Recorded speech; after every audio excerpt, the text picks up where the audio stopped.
Welcome to Kenton Teaches. Enjoy the video. In this video, I will show you how to make delicious Ofada stew with green pepper.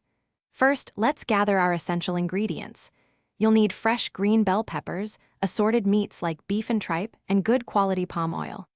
Don't forget uru, also known as fermented locust beans, which is key for that authentic taste. We'll also use onions, Scotch bonnets for heat, and seasoning cubes to enhance the flavors. Now, let's get our main components ready. Start by blending your green bell peppers, Scotch bonnets, and onions into a smooth paste.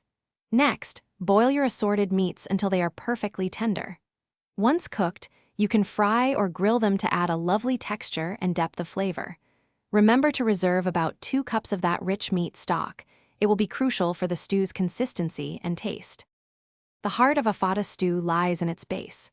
Begin by carefully bleaching your palm oil in a well-ventilated space until it achieves a lighter color and a smoky aroma. Then, sauté sliced onions and the uru in this bleached oil until they are fragrant. Now, introduce your blended pepper mixture.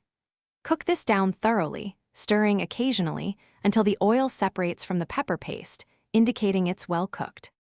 We're almost there. It's time to bring everything together. Add your cooked meats and the reserved meat stock into the simmering pepper base. Stir everything gently to combine. Now, season the stew with salt and your preferred seasoning cubes, tasting as you go to get it just right. Let it simmer for about 15 to 20 minutes, allowing all those wonderful flavors to meld and the stew to thicken beautifully. Serve hot with Ofada rice. Thanks for watching. Please subscribe if this video was helpful.